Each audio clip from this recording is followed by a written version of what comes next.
Gently close your eyes.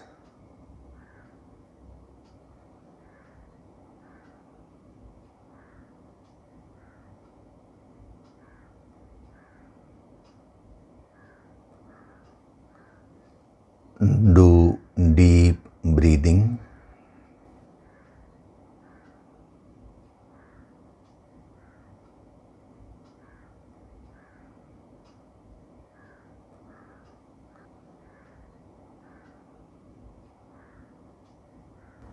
We'll chant Om once together.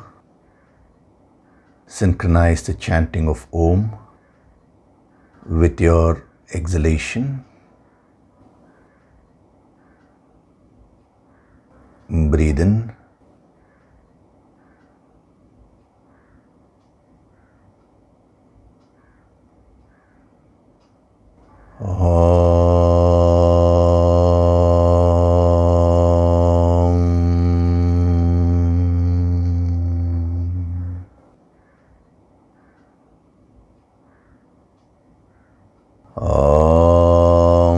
Sahana vavatu, sahanau bhunaktu, sahaviryam karavavahai, tejasvinavaditamastu ma vitvishavahay. Om Shanti, Shanti, Shanti.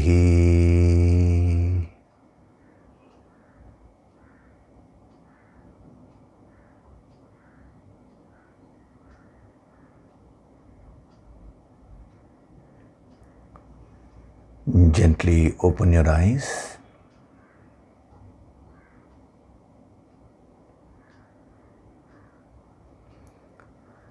We'll chant from verses 61 to 65 of chapter 2. Tani sarvani sanyamya, Tani sarvani sanyamya, yukta asita matparaha, yukta asita matparaha, vashe hi yasyendriyani, vashe hi yasyendriyani, tasya prajna pratisthita, tasya prajna pratisthita, dhyayato vishayan pumsaha, dhyayato vishayan pumsaha, sangasteshu pajayate, sangasteshu pajayate, sangat sanjayate kamaha, sangat sanjayate kamaha, kamat krodho bhijayate, kamat krodho bhijayate, krodhat bhavati sammohaha, krodhat bhavati sammohaha, sammohat smriti vibhramaha, sammohat smriti vibhramaha, smriti bhramshat buddhinashaha, smriti bhramshat buddhinashaha, buddhinashat pranashyati, buddhinashat pranashyati, ragadvesha vimuktaistu, ragadvesha vimuktaistu, vishayanindriyaischaran, vishayanindriyaischaran, atmavasyairvidheyatma, atmavasyairvidheyatma, prasadamadigaccati, prasadamadigaccati, prasade sarvadukhanam, prasade sarvadukhanam, hanirasyopajayate, hanirasyopajayate, prasannachetaso hyashu, prasannachetaso yashu, buddhi paryavatishthate. Buddhi paryavatishthate. Hari Om, and a very good day to all of you. So last week we had started verse number 61, where he says, having restrained them all, one should sit united with me as the Supreme. So in verse number 60, he said the senses are very powerful. Beware.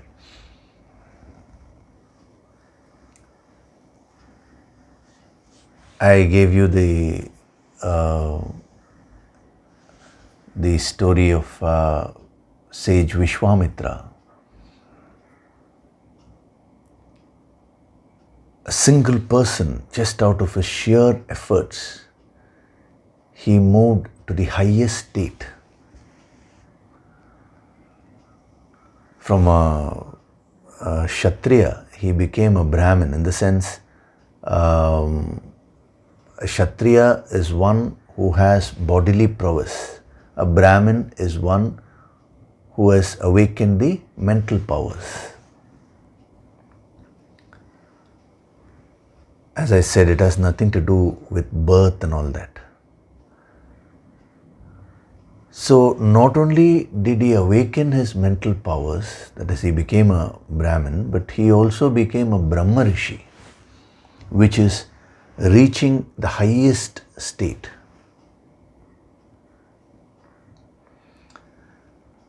So I was reading your comments, and several others also had sent me mails saying that they were extremely inspired by the story of Vishwamitra. Now, that is the beauty of this yogic approach, because when we study a story, if you merely read it externally, what is the use?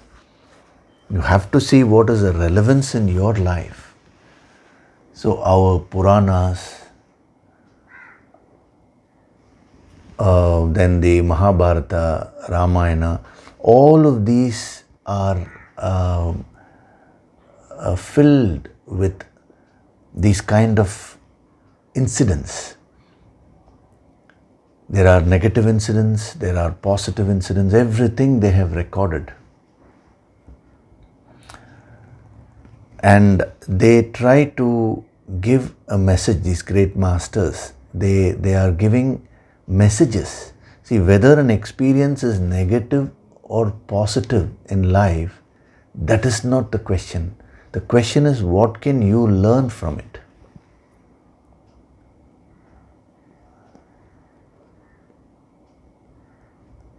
So when you read the Mahabharata also, you will find a lot of strife, a lot of negative incidents, and you will also find a lot of positive incidents.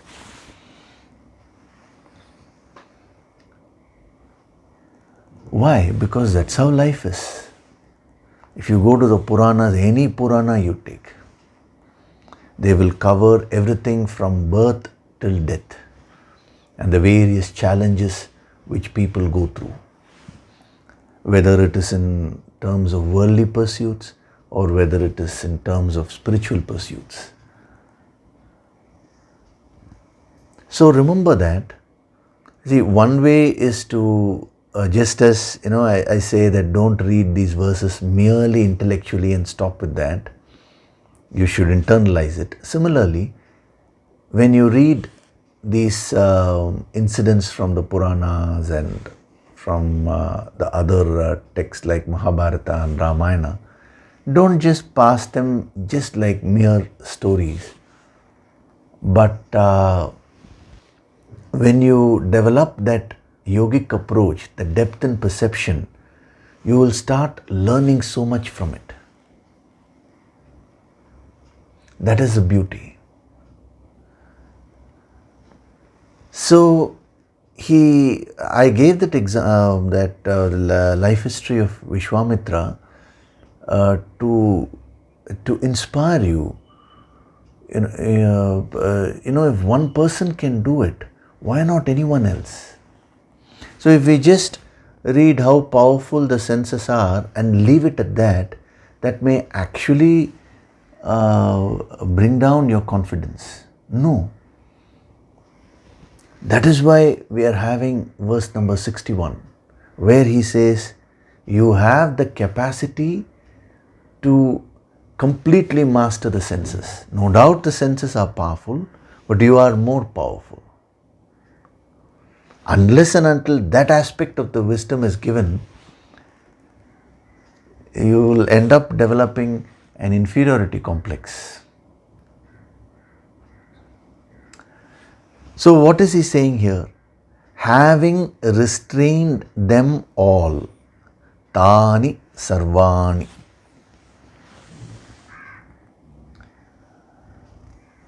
So all means it's a reference to all the sense organs, the 10 sense organs, the 5 organs of perception and the 5 organs of actions. Now, why is he saying all? There is a deeper meaning there. The lot of sadhana tips you get. See, supposing you take a bottle and you start filling the bottle with water. And let us say the bottle has 10 holes through which the water is getting leaked out. Now, you start plugging the holes. Supposing you plug 9 holes and you leave just 1 hole as it is, what will happen? That 1 hole is enough for all the water to get leaked out. This is something which you need to understand. So similarly, you say that, I have conquered 9 senses, 9 out of 10. Just 1 sense organ only, I am not going to conquer that, I'll leave it. That is enough to rob you of all your tapas, of all the energy which you would have built. So that is why he says, Tani Sarvani. It's a very beautiful construction, Sarvani, when he says. Another example could be, supposing you have in your own home, let's say you're traveling somewhere. So you lock your house and you go. Now, what do? You close all the doors, the windows, so that the house is secure. Supposing you just keep 1 window open and you go away for a month, let us say, for a holiday. That 1 window is enough for a robber to enter. He doesn't need all the windows, all the doors to be open. And not only that, the most important thing is, when he enters through 1 window, he can actually rob off the entire house. It is not that he jumped into that room, so only that room he will rob and go away. No, he can rob the whole house if he gets 1 entry point. So that 1 hole in the bottle can leak off the entire water. So that is why this phrase, Tani Sarvani, is of primemost importance in spiritual sadhana. It is a great tip which he is giving. Because the general tendency is, what happens is, the mind has the tendency to focus on that problem which surfaces and it leaves out the rest. That is, whatever is bothering you at this moment, you have a tendency to put in a lot of effort. But other things the mind tends to neglect because of tamas. So he says, no, don't be satisfied if you conquer your one sense organ, if you gain mastery with respect to one area. No, tani sarvani, all of them, Sayamya, having restraint. The second sadhana tip which we can get from Tani Sarvani, that is when he says all of them, this is a little more subtle. I'll give you that meaning also, which will be very useful for all of you, because you're all doing your sadhana so diligently. I can see from all the comments and from the comment section when you write your points, when you genuinely thank, that bhavana is so good. And whenever a student's bhavana is good, that inspires the teacher also. Otherwise, a true teacher doesn't have any expectations, So what is this sadhana, the deeper tip? See, practically speaking, when you're trying to practice self-control, there is one problem which you will face, one obstacle, as it were. To overcome that obstacle, he gives you this Tani Sarvani. He gives you, he has put it in that way, What is that a block? See, supposing, let us say, you feel, yes, I have a weakness for a particular sense object. Let's say you're watching the cell phone too much. Nothing wrong in using the cell phone, but let's say too much, it's going out of control. So you decide, okay, let me now regulate the usage of cell phone. I will stick to a certain time only. So many hours in a day I will be with the cell phone, not more than that. Now the moment you put a discipline like that, the ego is always waiting for a weak moment to completely take you out of the path. So what can happen is that when you try to plug one sense, then the entire energy can get leaked through another without your knowledge. Now when you control the cell phone usage, that will cause a little bit of an uncomfortable feeling, because the mind has already gone there and you're trying to pull it back a little bit. So there will be a little bit of struggle. So that is a weak moment for you. So what the ego will do is, it will come and take the mind to another sense object. You may end up overeating. So here you have controlled, but and you would have conserved some energy. All that energy will get leaked out through another hole. Then you control there, you conserve your energy, then the ego will find some other hole, some other sense organ, through which it will try to rob all your energy. This is a practical issue which every sadhak faces.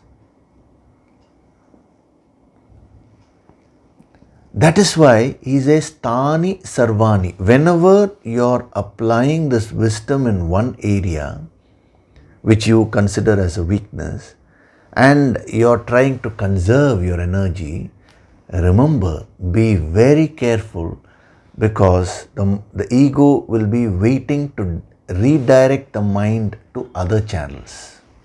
It's like an alcoholic.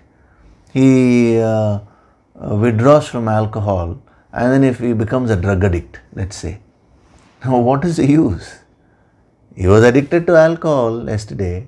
Now from that he has withdrawn and now he has got addicted to something else. So the idea of conserving your energy is to reach further higher levels, is to direct it upwards. But the ego will try to put a block. So how do you conquer that? Because that will happen without your knowledge. Because your entire focus will be in one area, and without your knowledge your mind will be dragged into another area. That happens with many people who get into full-time into spirituality, especially teaching and all that. What happens is the general concept which people have is they feel a spiritual teacher means he should not enjoy sense objects. It's a wrong concept which people have, but that's how society has a misconception.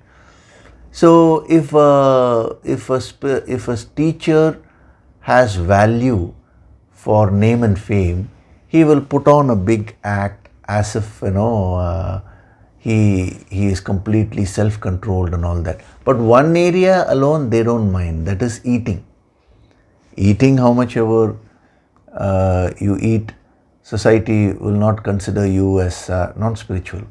So what happens is, generally when the energy he tries to block from all the other channels, then everything gets leaked in one channel, that is eating, and they end up overeating and they become obese. They don't take care of their bodies at all. I've seen this happen with many sincere spiritual seekers. It's not that they are insincere.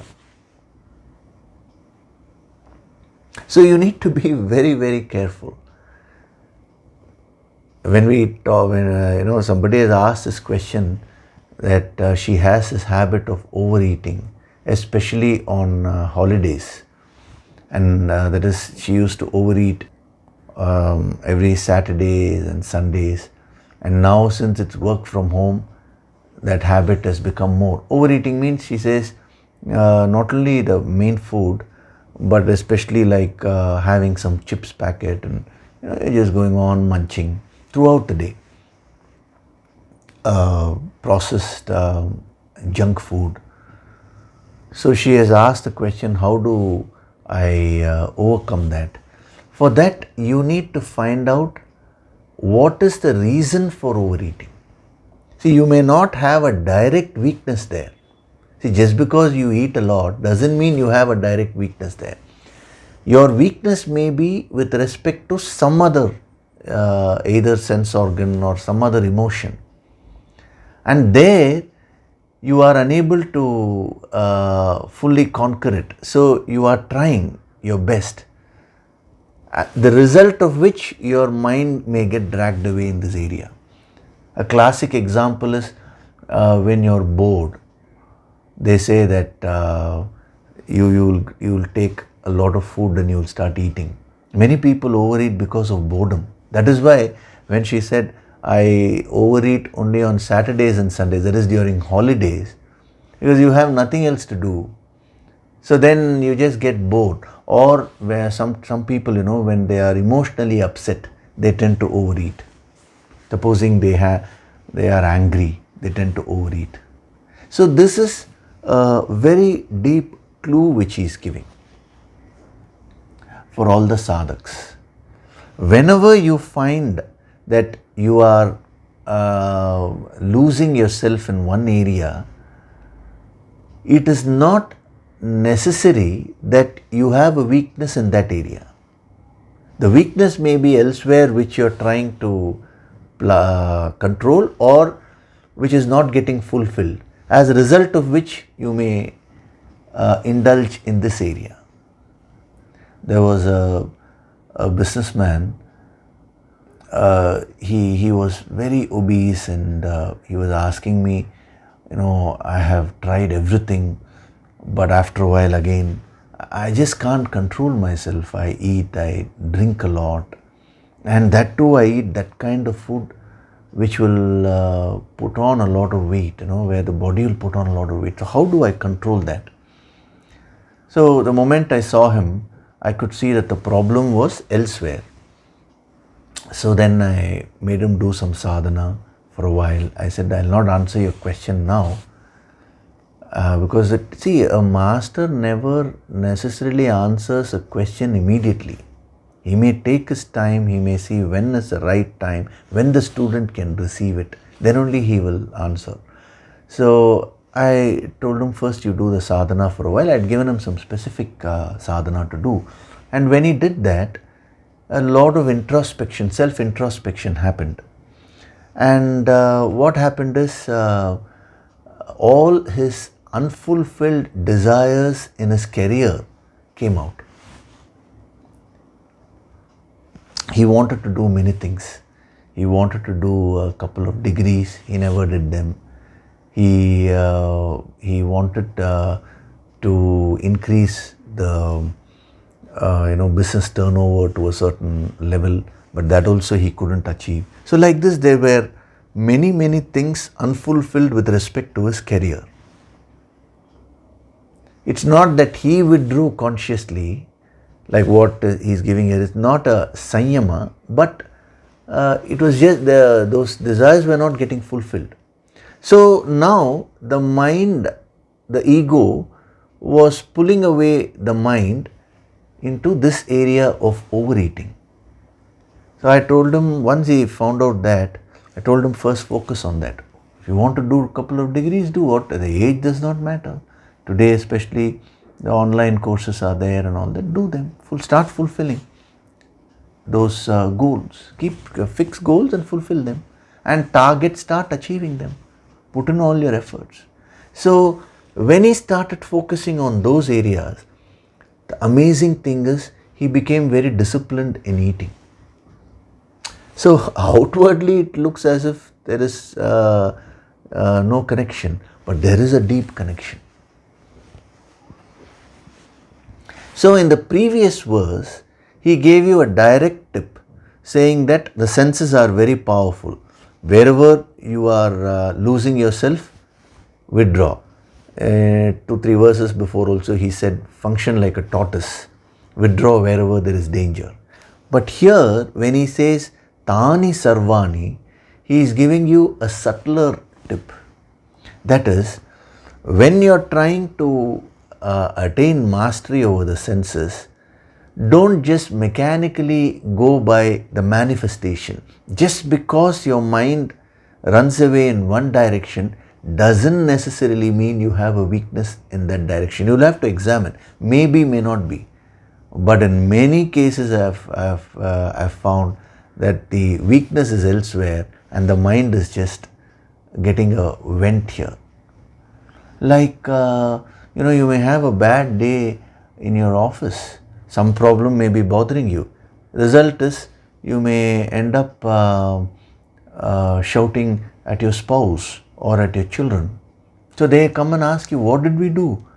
Why are you angry with us? Now you are unable to answer because you don't have that clarity. If you go deep within, you are actually not angry with them. Some other problem is bothering you. And so all that energy which is getting stagnated here, that immediately starts flowing in a direction when it gets an opportunity. So Tani Sarvani means you will have to examine your weaknesses in a more deep way, not in a superficial way. So that is why when people come and tell me, sir, I have this disease, I have that disease, okay, can you give a solution through our ancient healing methods? I tell them, do sadhana for a while, because that disease is not an issue. There is some other cause. It could be because of some emotional issues. Now, unless and until you resolve that, this will not go. We can try and remove this disease merely at the external level, but some other disease will crop up because the root cause is elsewhere. So as sadhaks, you should develop that depth in perception. As you are trying to master yourself, it is not enough if you just examine things superficially, but you should try and go deeper within yourself and do that self-introspection. A lady has asked a question about her daughter who is 9-year-old, and she says she has the bedwetting habit, and now things have gone to that stage where even in the mornings sometimes she's unable to control the urge to urinate. And when they went and took all the tests several times, it looks like they have taken tests, and all the tests are normal. The urinary bladder is normal, everything is normal. So this is a very pressurizing situation. Now she's asked for some tips. Tani Sarvani is the tip. The problem is not there. The more, see, that has been proved. You yourself are saying you went to the doctors and everything is okay. But then why is the problem there? There is some other emotional pressure which that child is facing. So we need to first help the child release that. First of all, as parents, my request is whenever your child goes through any issue, now if you take that pressure on yourself, you will add on the pressure.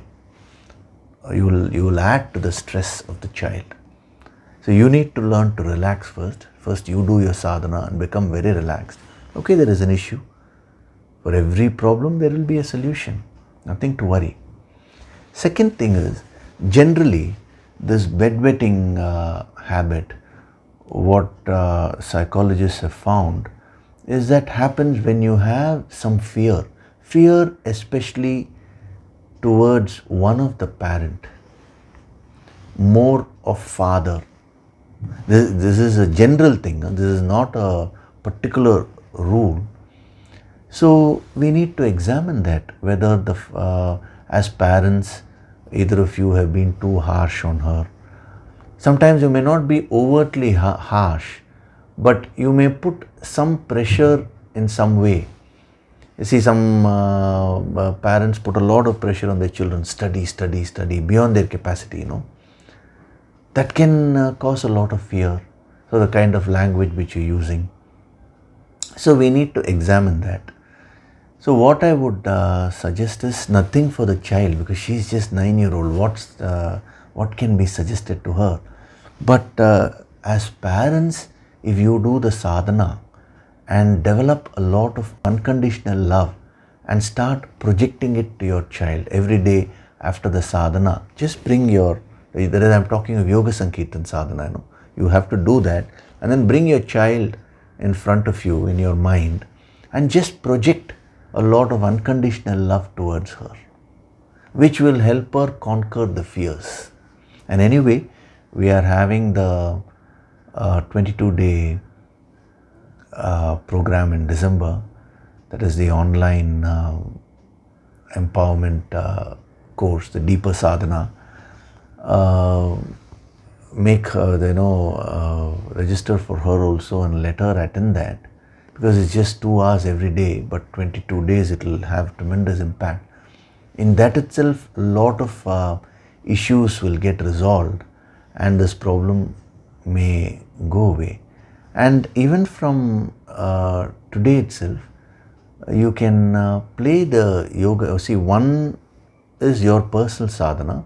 The other is, since she's only 9 years old, we can't tell her that you have to do sadhana every day, because they're too young. So you can play the Yoga Sankirtan apart from your personal sadhana. You can have one more copy where you can play it loudly when the child is playing or doing some other work. Just let her receive those vibrations. That itself will calm her down. That will help her resolve those issues, the deeper issues. So you just try out these two things which I am telling you, and also the 22 days. After that, if the problem still persists, do write to me. We'll see what we can do. So the point is, a problem can be in one area, that is, the manifestation can be in one area, but the actual problem can be elsewhere. So that issue every sadhak will face. Whenever you're trying to restrain the sense weaknesses, that is in one area, the mind will leak into another area. So he says, Tani sarvani sayamya, having restrained them all. So as you are applying this wisdom in one area, be cautious that your mind does not fritter away its energy in some other area. Then all the tapas which you do will go waste. This is what happened to sage Vishwamitra. It took a while for him to understand that. See, he was doing a lot of tapas, and then it was getting frittered away in some other area. So he controlled eating so many things, and all that energy got wasted with Menaka. He controlled himself in so many other areas. It got wasted with Trishanku, in building a heaven and all these things. So like this, he controlled so much, and he did the tapas. It got leaked out in cursing others, anger, So this is something which a sadhak should make a note of. So having restrained them all, Tani Sarvani. Then he says Sayamya. Sayamya means, we have translated it as restrained. The root is, two roots are there in Sayamya. Sam plus Yam. Actually, it is Samyama. Samyamya. Samyamya is having restraint. So, but in when we pronounce in Sanskrit, there are certain chanting rules due to which we say Sayamya. Like it is Samjaya, but we say Sanjaya. That is for easier pronunciation that they had kept. But even if you say Samyamya, there is nothing wrong with that. But when we are chanting, Sayamya is, it brings that flow easily. So Sayamya means Sam plus Yam. Yam means generally to restrain, and Sam means totally. So having totally restrained them all. That is the meaning of the first part. So this word Sayamya is a very, very powerful word, because actually it describes the very sadhana of self-mastery. How do you become a Hrishikesha? How do you master all the senses? It is by Sayama. So we will examine that today. You may have heard that word before,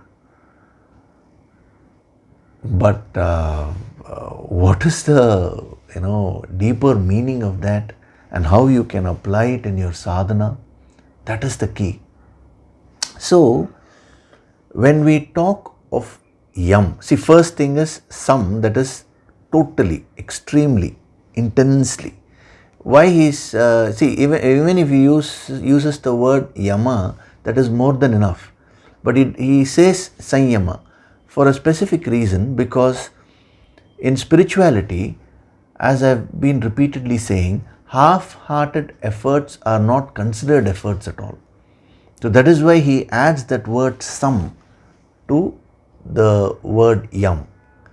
So it has to be total. Either you will have to do it totally with your full heart, full efforts, or don't do it. Because if you do it half-heartedly, it is as good as not doing it. So Sam is very important. Then the word Yam, the root Yam, has actually 3 dimensions to it. The first dimension of Yam is checking or restraining. That is, when something is flowing, you just slow it down, restraining. Not completely stopping it, but just restraining, checking it, checking its flow. That is the first dimension of yam. The second dimension of yam is completely stopping it. When something is running and you just stop it, you make it stationary. That also means, yam also means that. I'll explain. Each of these dimensions actually has a very powerful place in your sadhana. The third dimension of this root yam is, it represents twins, double. So when he says yam, he says there it is referring to a twin. Twin means two people, two things at one time. Very, very interesting. What the twin means, we will see that. So first is restraining or checking. The second aspect is stopping, and the third aspect is double. There is something more to it. Yam does not mean merely restraining. There is something more to it. So he is carefully used that word where it means checking, restraining, stopping and all that, and then it also refers to a twin. There is one more aspect to it. I will come to that because that is a little subtle. So you need to carefully follow the flow of thought.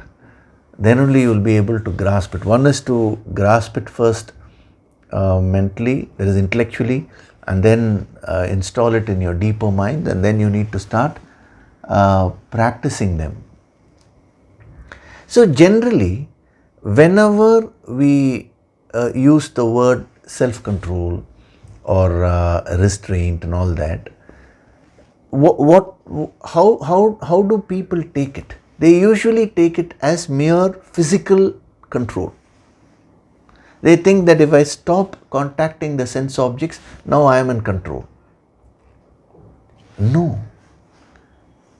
In the third chapter, even in this chapter, Citta Prajna portion itself, later on, he will be explaining that. He will be saying, one who restrains the mind and then moves amidst sense objects and contacts the senses, that person is only established in the wisdom, he says. So whenever this word Sayama is used, the first tendency is to equate it with mere physical withdrawal. And so today what we find is spirituality, the great science of spirituality, the ancient wisdom, has been reduced to mere do's and don'ts at the physical level. Do this, don't do this. Do this, don't do this. Just as when we say, don't be materialistic, people immediately take it to mean now money is something wrong with earning money. The same money is worshipped as goddess Lakshmi by these great sages. So they are not talking of money per se, but they are talking of being a slave to money. That is called materialism. Being materialistic is not earning money. If you earn money and if you become rich, if you earn money through in the righteous ways, and if you become rich, that doesn't make you a materialist necessarily. You may be a highly spiritual person, you may be a Raja Rishi, like King Janaka was a Raja Rishi. He was a Raja and he was also a Rishi. So similarly, when it comes to enjoyment, that is the wealth part, when it comes to sense enjoyments, since he talks of mastery, there will be this tendency to equate it to mere physical withdrawal. And this misunderstanding has led to a complete stifling of one's personality in the name of spirituality. So they go on refraining from natural urges and normal innocuous sense enjoyments for no reason at all, and then they get frustrated. And when you get frustrated, you have to be very, very careful, because all that pent up energy will burst out in some other area. You may get angry, you may become highly short tempered, or you may overeat. Some area it will come out. So you need to be very, very careful. So since this tendency is there to equate it to the physical level, he uses this word Sayama. And if we go deep into that, you get the deeper principles. Sayama refers to the internal withdrawal, the mind's withdrawal. That is when you withdraw your consciousness from the sense objects, from your senses to the sense centers. That is called Samyama. When you withdraw it further from the sense centers of the mind to your emotions, and then go up to the infinite level, that is called Vashaha. That also he'll be covering in the same verse. The second part of the verse, he says, Tasya prajna pratishtita, whose wisdom is established, Vashehi asyendriyani. So we will come to that. These are different stages of spiritual development, and different sadhanas which he is giving. So you will have to start from step 1 and then gradually move.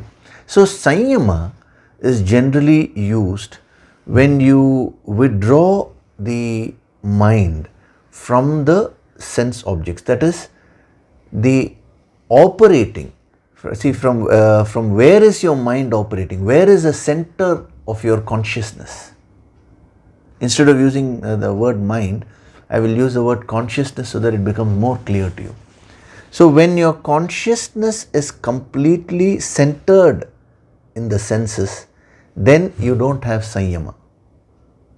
Whether you are contacting the sense objects or whether you are not contacting, it does not matter. Whereas when you withdraw your consciousness from the sense objects and the sense organs to the sense centers of the mind, you become more deep, you become more detached, you become more of a witness. And then when you allow the sense organs to function, that is called Samyama. You may sometimes allow it to contact the sense objects. Sometimes you may not allow it. That is the meaning of yam, the first is restraining, then he says stopping, and then twin also we'll see. So different methods you may employ as far as physical level is concerned. But from where are you operating? Are you operating from the sense organ level, or are you operating from the sense center level? That is the question. So withdrawing your consciousness from the outer senses to the inner sense centers of the mind, that is moving from Golaya to Indriyaha, is what is meant by Samyama. So as far as external contact, how much do I contact? How much should I not contact? Again, we get a clue from the word yam. The first dimension of yam is checking, restraint. So whenever you find that you're losing your mind, that is the time where you need to pull back. You need to restrain yourself from contacting. See, the whole thing depends on how much your mind is running, not how much your body is contacting. You can contact the sense objects, you can enjoy them as long as the mind is restrained. You're maintaining mastery. See, for many people, they'll find that up to a certain level, their minds are not disturbed at all. But when they cross a certain limit, then they will get agitated. At that point, they should restrain, check the senses. That is the first sadhana. How to practice this Sayama, I am explaining. Supposing you're going through some sense enjoyment, it could be seeing a movie, or it could be eating, whatever it is, it does not matter. You should first determine the level. Up to a certain level, you will be under control. Beyond that level, you will go out of control. Then there you need to restrain. The first aspect of Samyama. You need to practice this. The second aspect is stopping. When do you need to stop the contact? Whenever you find that it is getting into a dangerous situation, where it is not that your consciousness is merely slipping by, but it is getting completely toppled over by the sense object, there you should ruthlessly stop the contact for a while and do the sadhana to be able to get some control. A classic example would be a person who, the moment he meets a particular friend of his, let us say, he immediately loses his control. He gets angry because his friend has done some harm to him. Long before a man came to me with that issue, his friend had cheated him in business. So whenever he saw his friend, immediately he used to get so angry, and thoughts of hitting him and all that used to come. He used to go out of control. So he asked me how to get out of this, because I am only suffering because of that anger. I told him, first step is stop contacting him.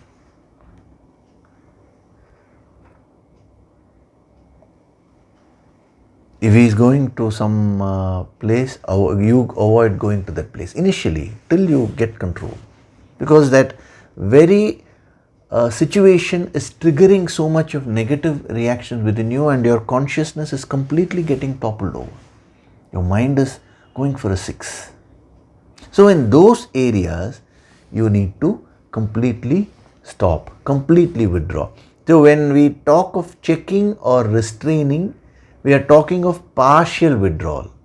But when in the second dimension of stopping, it is complete withdrawal in your areas of weaknesses. And then the third dimension, where it refers to a double, that is twin. So what is the other aspect of Samyama? One is restraining.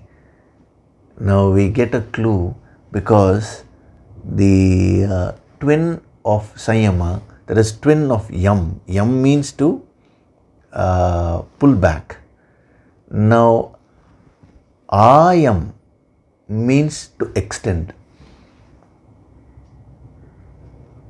So Yam means to pull, to withdraw.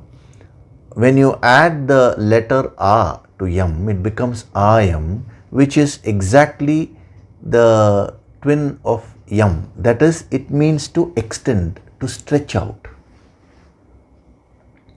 That is why in yoga, the first step is Sukshma Vyayama. Yoga means, the physical yoga, the physical part. They call it Sukshma Vyayama. Subtle exercise. We are translating it as exercise, but it's subtle stretches, extending. So if you're, let us say, see, these are my fingers, they are not extended. Now this is normal, but if I extend them, if I pull them up a little more, then it is extension.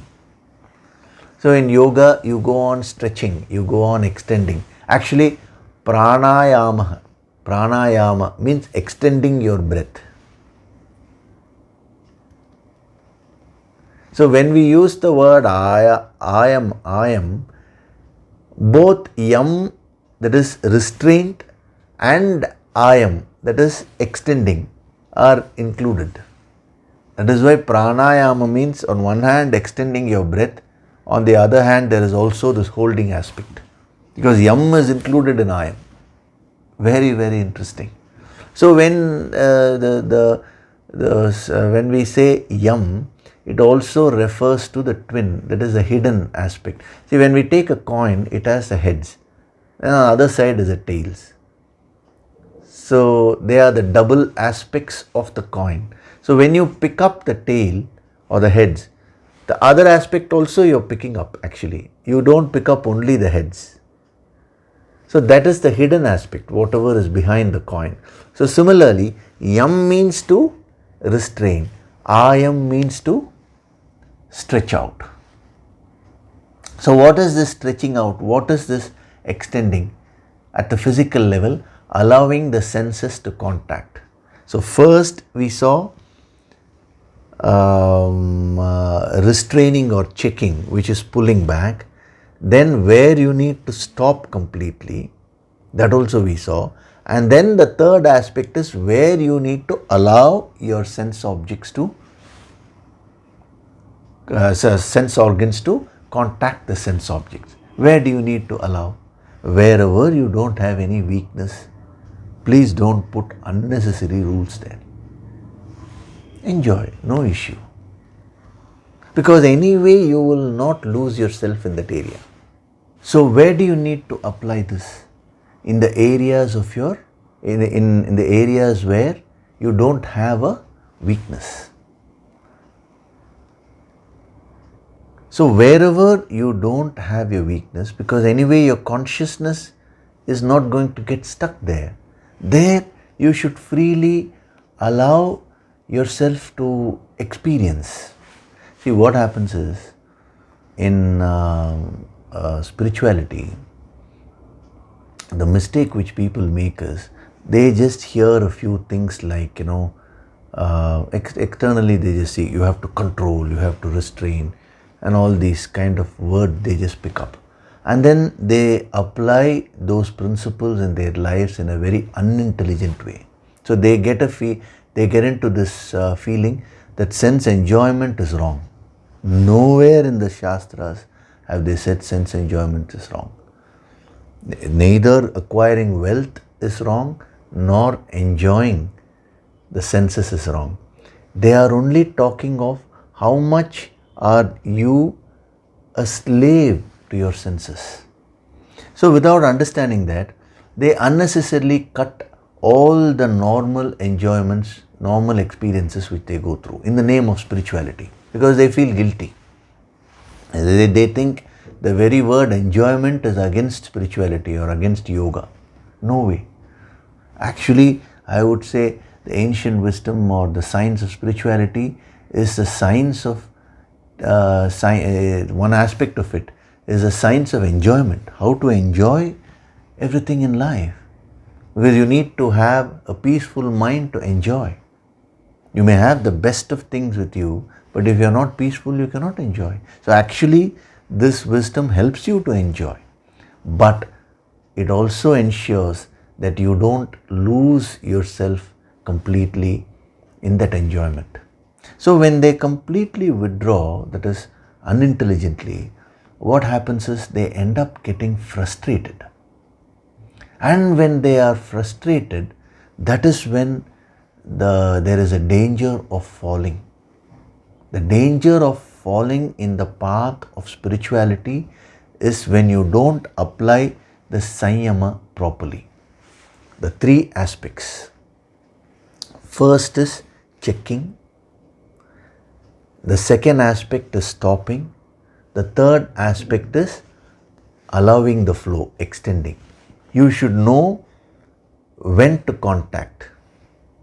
You should know when to check, when to apply a check, when to restrain, and you should know when to stop. If these three things you master, you mastered Samyama. This is the application of this simple, it looks very simple, Sayama. What is the real application of the sadhana of Sayama? This is what it is. Knowing when to contact, when to restrain, and when to stop. So we'll take an example. Supposing, let us take the example of eating itself, because that's a very simple example. Supposing you have a wonderful dish in front of you, should you have it or not? Now, if you don't have any weakness, what is wrong in eating? There's nothing wrong. That is meant for you to enjoy only. So go ahead.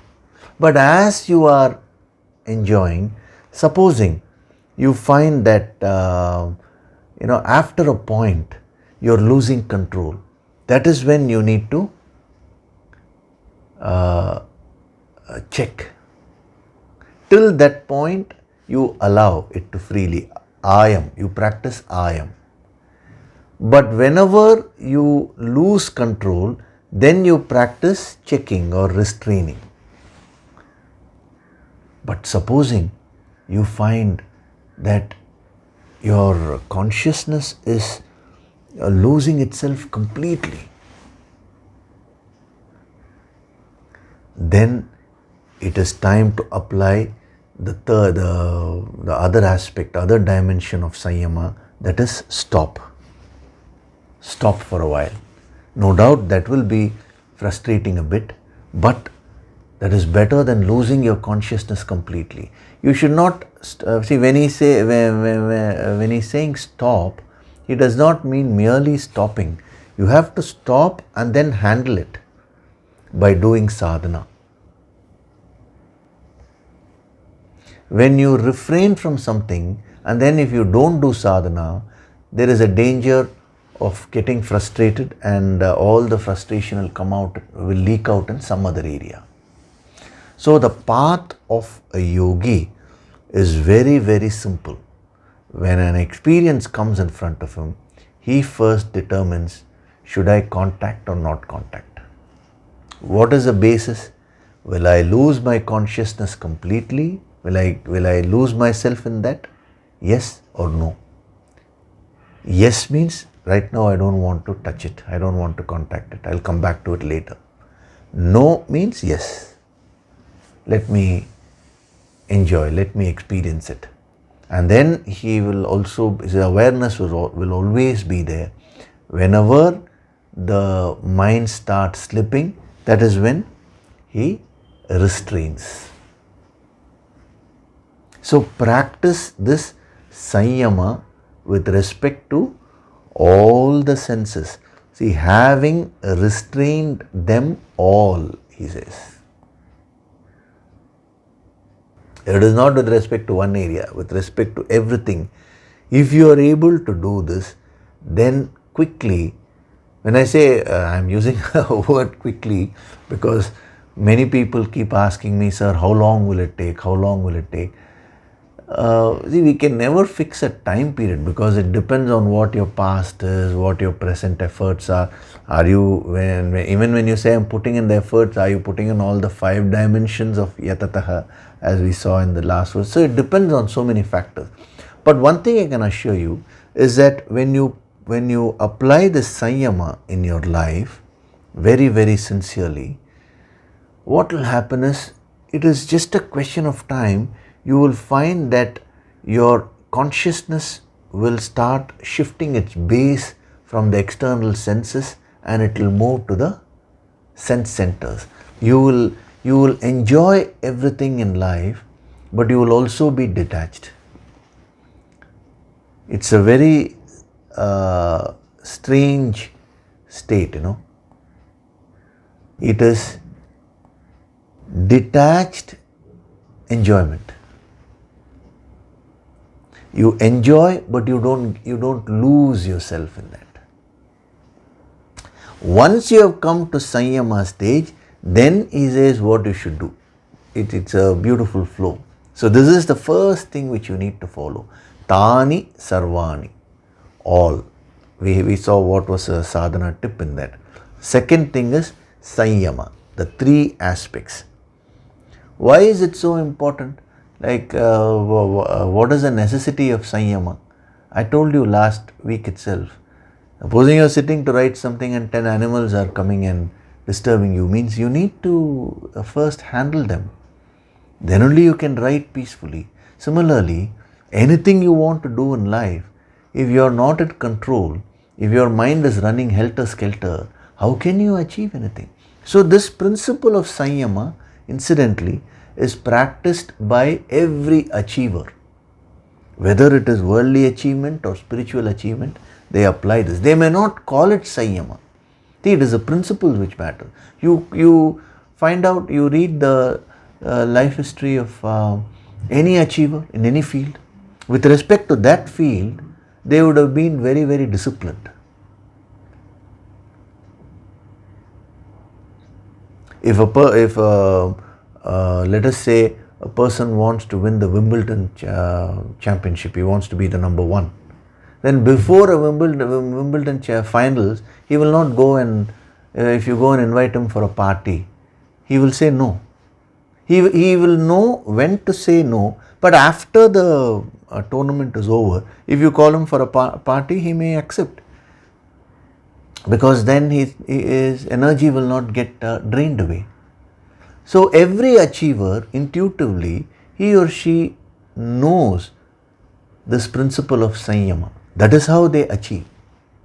Now this is a great opportunity for you all. Instead of unconsciously applying these principles, if you learn this entire science, it's like this is like a gold which is being given to you. You can you can use it for achieving anything in your life. So when you learn these principles consciously, and then when you start applying them in your life, you will find that your whole life will get transformed. So first apply it in the world, in whichever area you want to succeed. Apply these principles, starting from that yatataha, all these principles, and then Samyama. In every area. See, even if you're a salesperson, supposing you're contacting your customer and talking, you should know when to talk. You should know when to stop talking. You should know when to restrain yourself, which will give the best effect for you to sell the product to the customer. You should know that. This is applicable in every field. In the game of cricket, you should know when to attack, when to defend, block, that is stopping, You should know when to stop the ball. You should know when to attack. You should know when to score singles. So a batsman actually learns this.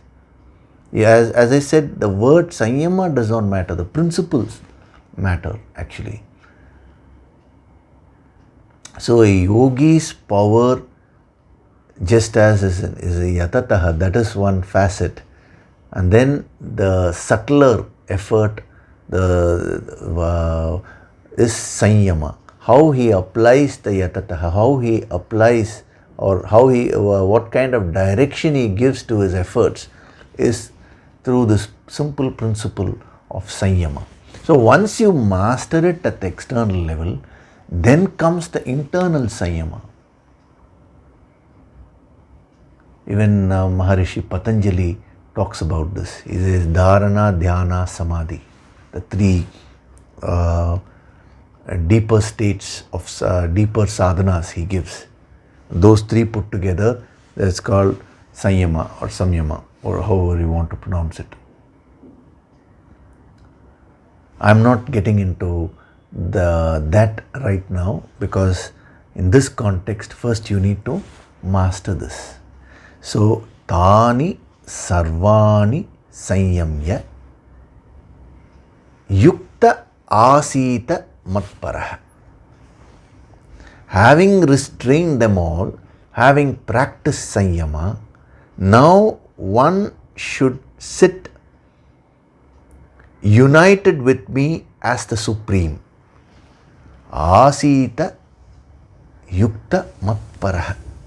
One should sit completely united with me as the Supreme. Paraha. Paraha means highest.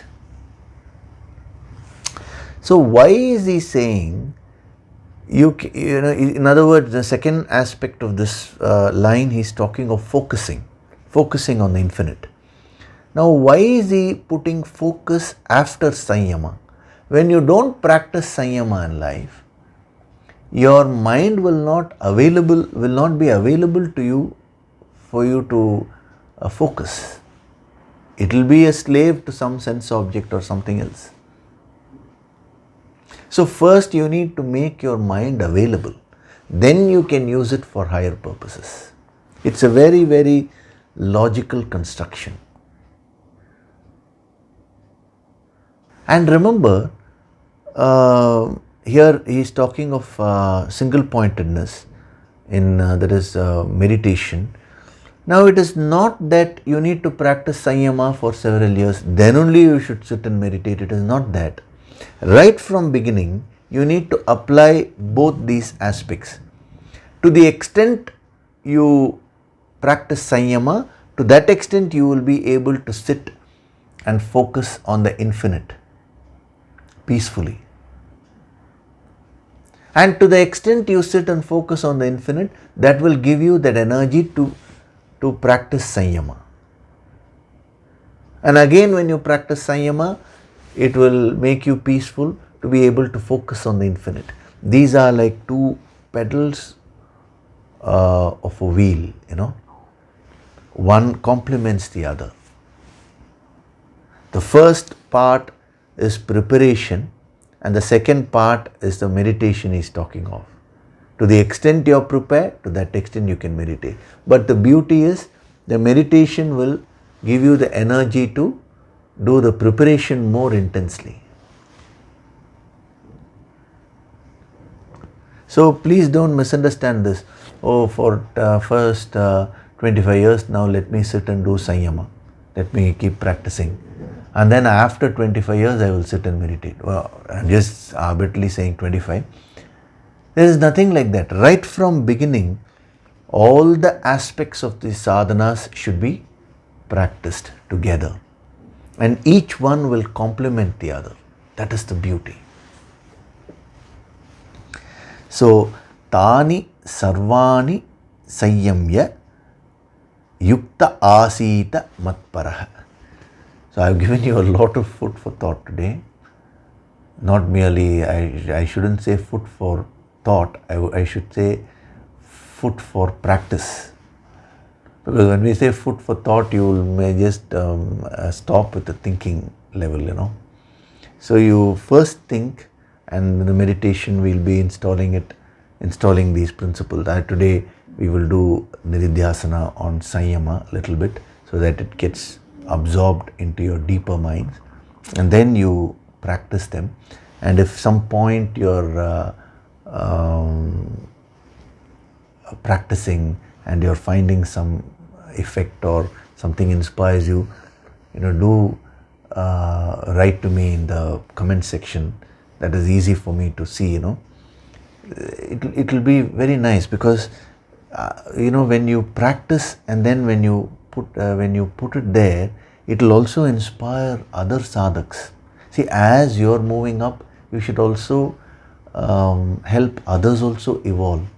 Helping others evolve gives you a lot of punya, positive energy, and that will further help you in your sadhana.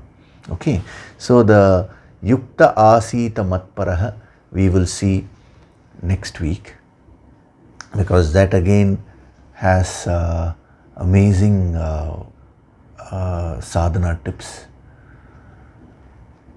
So many tips I am giving week after week. At least 1 or 2 tips you should start practicing. More than enough, I am trying in different ways, so that something will inspire you. All of you are already inspired, but mere inspiration is not enough at this level. The consistency in your sadhana is the key. So all these methods are being employed to help you to be consistent in your sadhana.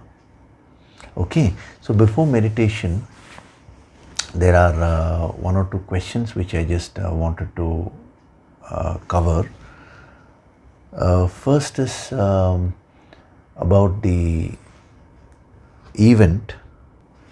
Someone has asked this question as to regarding the 22-day event in December, whether in case I miss a class, can I watch the recording and learn?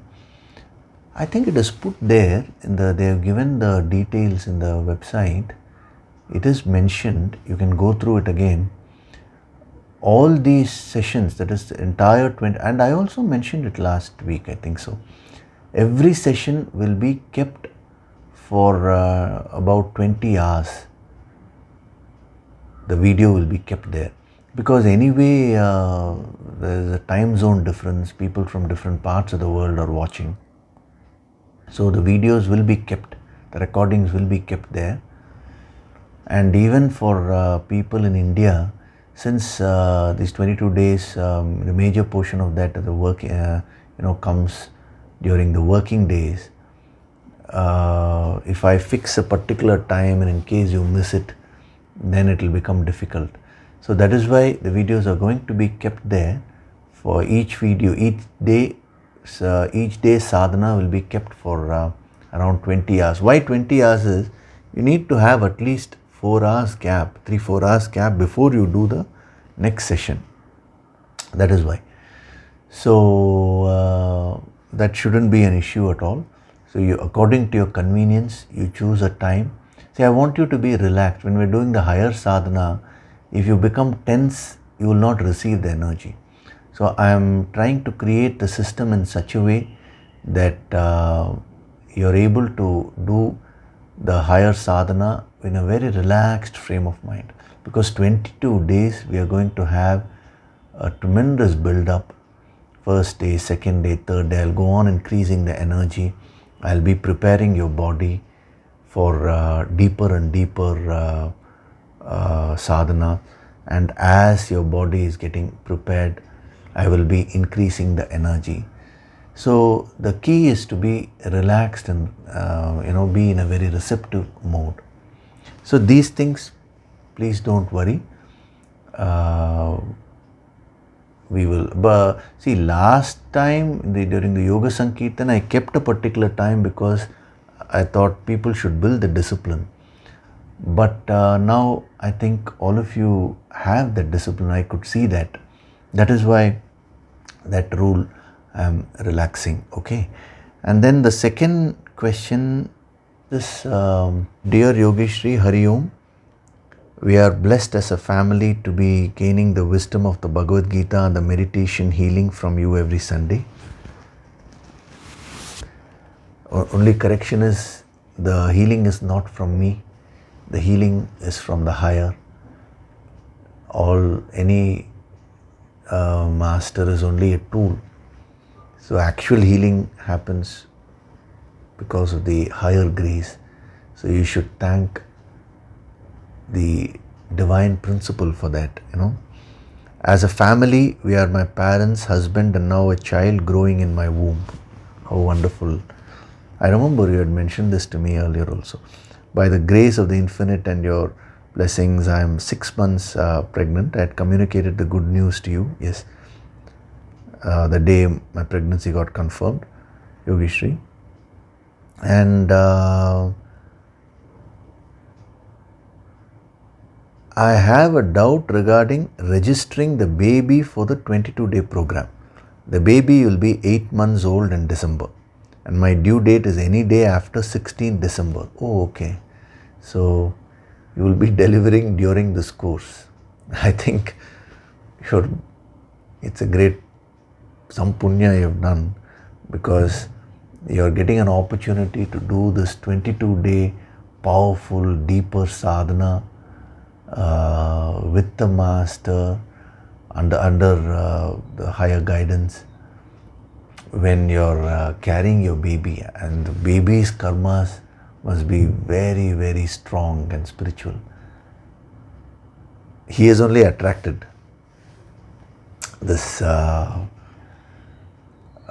program, I think so. So, do I need to separately register the baby for this course, as it will almost be a full-fledged human? Please advise me regarding the same. Kindest regards and pranams. My pranams to you also. Very interesting question. See, according to spirituality, the day you conceive, the baby is an individual only. See, when you use the word full-fledged, that way even after the birth, the individual continues to grow. No? When we look at it from the soul's point of view, the soul has already decided to take birth in this particular womb. So from a soul's point of view, it is a full-fledged individual. When you look at it from the body's point of view, the body has not yet developed. That way, even after birth, it takes 18 years for it to basically develop. After that also many changes the body may go through. But when it comes to spirituality, we look at it from the soul's point of view. So the soul is a full-fledged individual, the Jivatma, before birth, during birth and after birth also. So it's a beautiful question, because when you ask these kind of questions, it helps me to reveal that aspect of the wisdom. We generally think children are not grown. Their souls are fully available. That is why I say, when a baby is born, the baby has an open aura. Whatever energy the parents radiate, the baby picks up. All the mothers who have done the Yoga Sankirtan Sadhana during the pregnancy time, after the child was born, they tell me, that whenever the Yoga Sankirtan is played, the baby becomes very quiet and intense. So even in the womb, the soul absorbs these vibrations, this energy. So as far as registering is concerned, I leave it to you. There are many people who have registered only because of this registration I have kept to form that personal connection, so that as a sadhak, a sadhak commits and forms a personal connection with the master, then only when there is a give and take, when there is an exchange of energy, the receptivity becomes maximum, and the sadhak benefits maximum. Whatever can be given free, that also is being done. But where a certain amount of exchange of energy is required, because for this empowerment course, that is why the registration has been kept. So you decide, because this is the basic principle. More than that, I'm not getting into it. So you consider each soul. See, relate to your child from the soul level. As a normal, any normal mother would relate to a child at the physical level. But with this sadhana, now I think it's time for you to relate to your child at the soul level. That is why it's very important for you to do your sadhana when your child is in the womb, because the soul will be absorbing all the divine vibrations which you are offering. Whatever sadhana you do, more than you, the child will be absorbing. Very, very interesting. There is one more question which has been put up in the comment section of the YouTube, where the person has said, please address this very important question. I am asking again. And he or she, whoever it is, has given that question. I will answer that next week. Actually, I have already answered that, even though I didn't read the question and answer. I had given the points here and there. The reason why I am not answering it today is my request to this person and even all the other sadhaks is, when you should learn to be a little patient. Whenever you put a question to a master, now as I said even in today's session, he will choose when to respond to that and in what way to respond to that, depending on what will benefit you maximum. Otherwise, the entire wisdom is there to be given only. So, and sometimes he may not directly answer the question, but he may give an indirect answer during the lectures and he may want you to think. So, even when he is not answering verbally, that itself is an answer. Silence actually speaks. It means he wants you to think. So, one more week, my request to the sadhak is, you yourself think about this, and then some tips, some directions I will give when the time comes. Okay, just develop this patience. You mentioned I'm asking again. If you go to the Himalayas, you may have to ask 1,000 times. Then also, they'll prepare you fully before for you to receive the energy behind the answer, because the question which you asked is quite deep. That way you have the depth in perception. But if you put in some more effort in that direction, and then you will be well prepared to receive the answer. Because to merely give an intellectual answer, there is no use, but that should help you in your sadhana. Okay, so now we'll do meditation.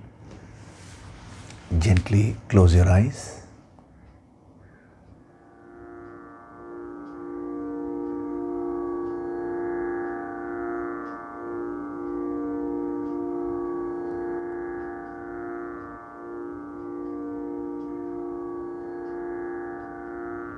Do deep breathing.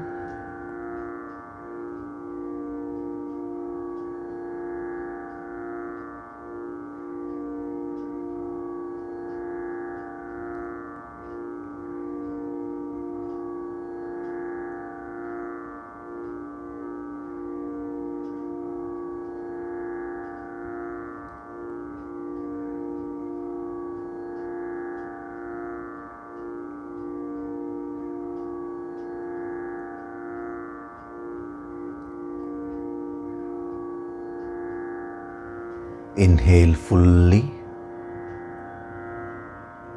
and exhale completely.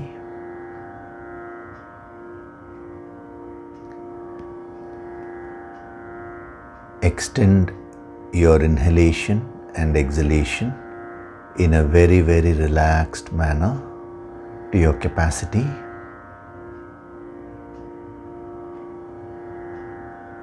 As you are inhaling, feel yourself being filled with this divine energy, and as you are exhaling, feel this divine energy spreading to each and every aspect of your personality.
I am going deeper and deeper into myself.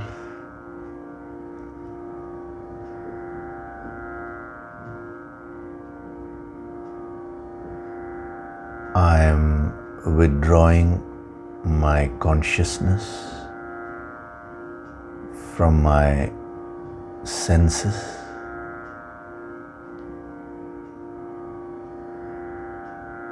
to the pranas.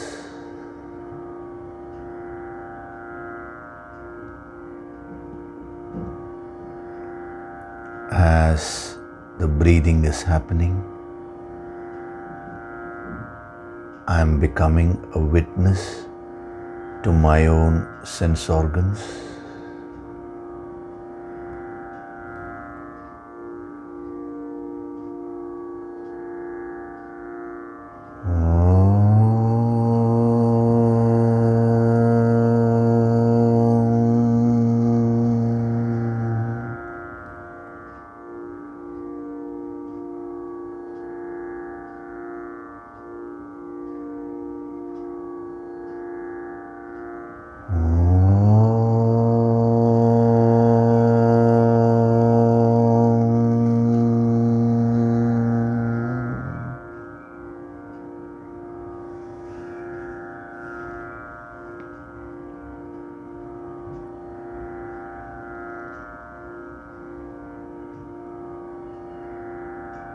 I withdraw my consciousness from the prana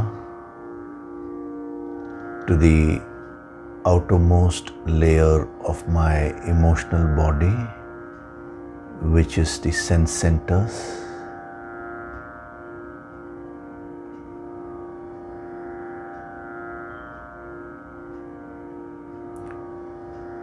The points in my mind where all the sensory perceptions get registered.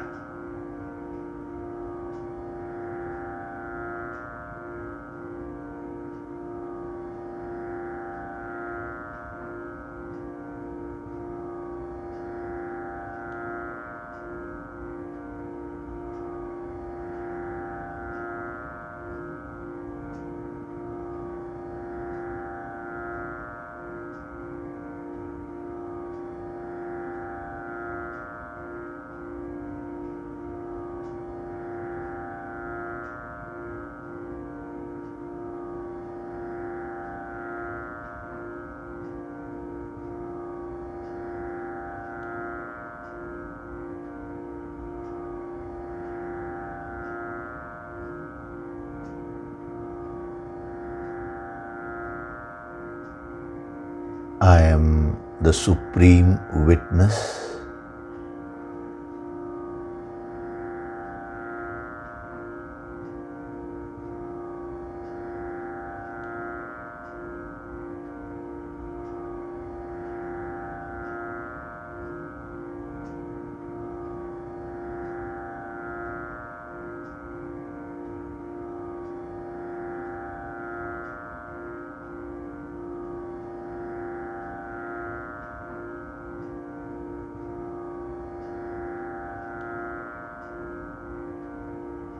Do deep breathing.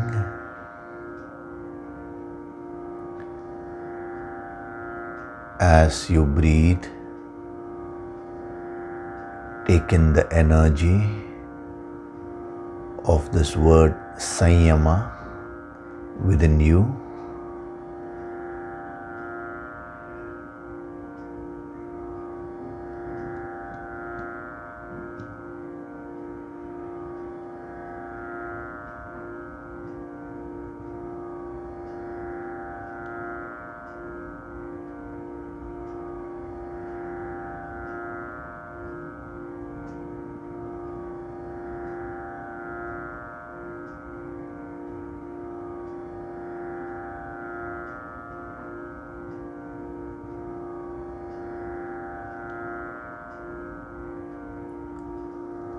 From this moment onwards,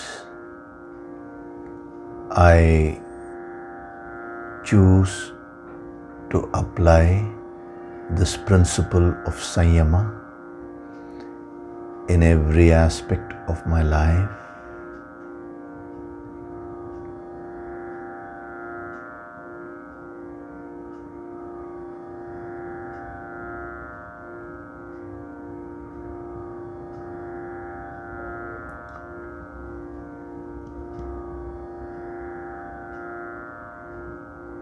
I will decide all my experiences, what I want to contact and what I don't want to contact.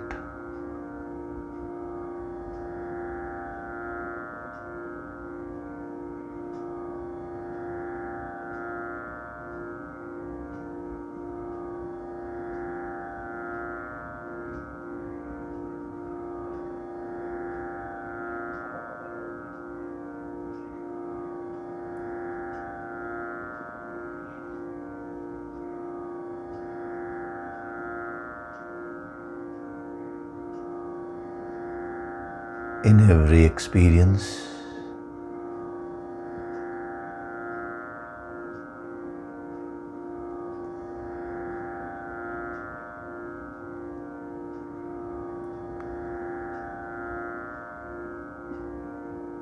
I absorb the three aspects of Sayama, knowing when to restrain, knowing when to stop, and knowing when to extend.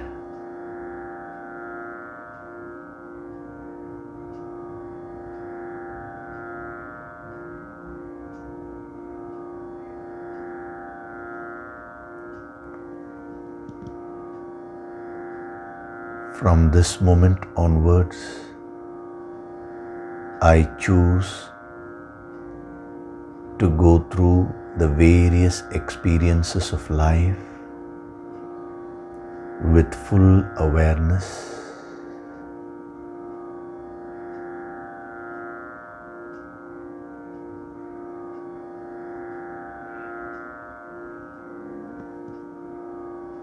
wherever I find the awareness slipping, I choose to exercise restraint.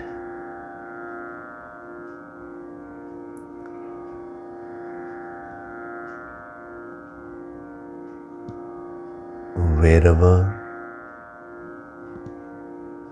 the awareness is getting toppled completely, I choose to stop that experience and gain more inner strength.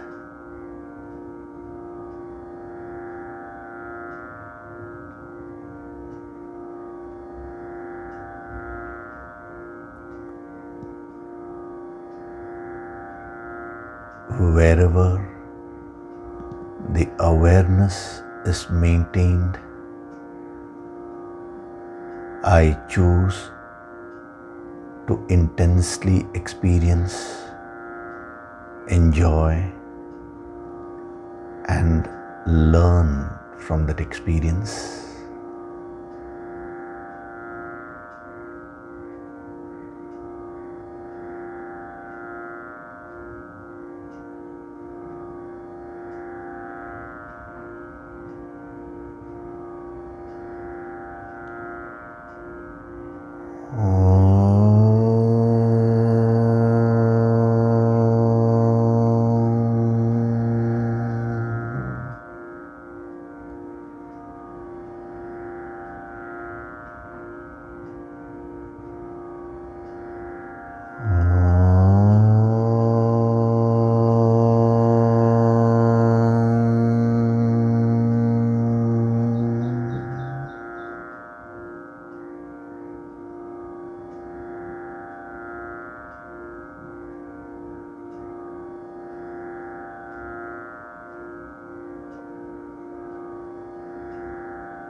Offer your gratitude to God Supreme.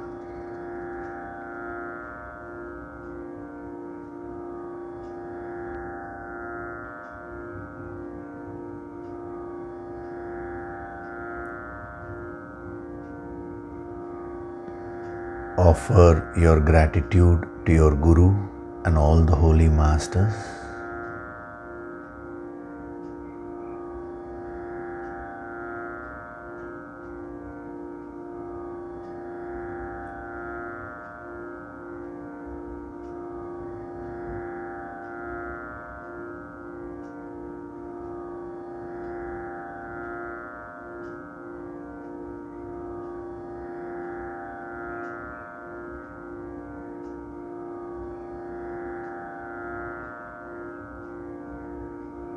Slowly come back,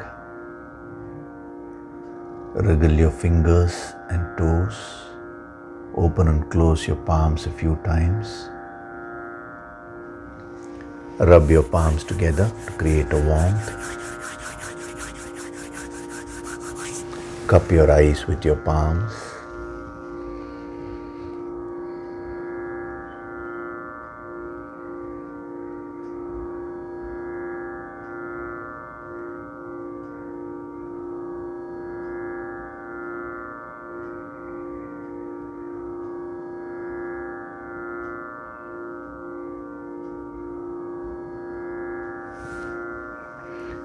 gently rub your eyes, your cheeks, forehead, top of the head, back of the head and neck.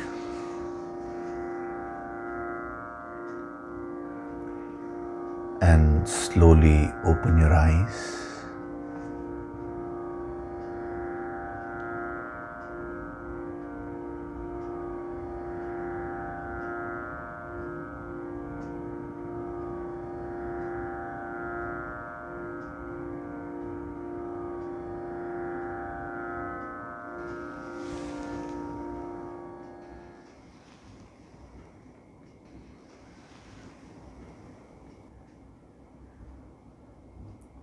Welcome back.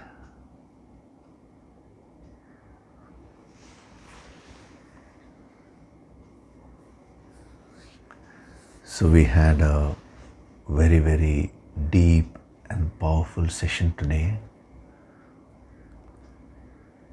This principle of Sayama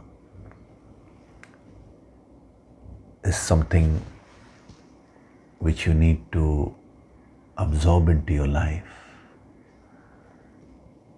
and practice in all the areas,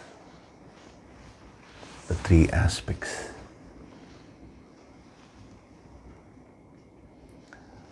I'm so happy for all of you, because it is because of your punya, because of your good karmas that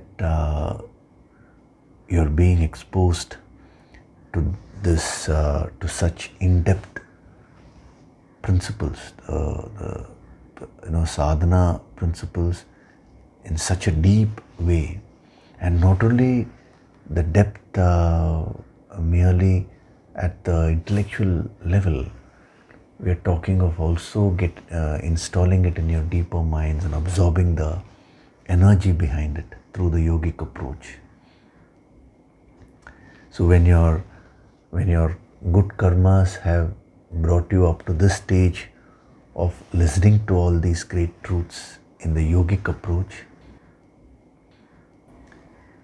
my sincere request to all of you is put in more efforts, because it's a great opportunity to raise your Shakti, spiritual Shakti, and become a Sthita Prajna. The advanced courses which we'll be having every now and then will help you tremendously in raising that Shakti. And all these Sunday sessions, small meditation, other preparations also I may give, everything will help you receive the energy during the advanced empowerments, And this 22-day, I think all the information is there in the website, and now they have opened up the registration also. So what I'll be doing is, the moment anybody commits, from that minute onwards, the energy will start flowing. I'll be giving special healing to prepare you to be able to receive the blast of energy during those 22 days. And also, as as the time goes by, we have about 3 months. So whenever I get instructions in my meditation, I'll pass it on to you in terms of what you need to do to prepare certain small things. I don't know now, but it may be in the form of a video. This is only for those sadhaks who have registered. It may be in the form of a video, it may be in the form of a instruction manual or a few points here and there. So if it's required, I'll definitely do that also. And don't forget to be consistent in your daily sadhana. So prepare yourself, especially now the tough times are there externally, I understand, but these times are also very, very conducive for spiritual evolution. So you should make use of this period to evolve spiritually. Okay? We'll see next week. Thank you.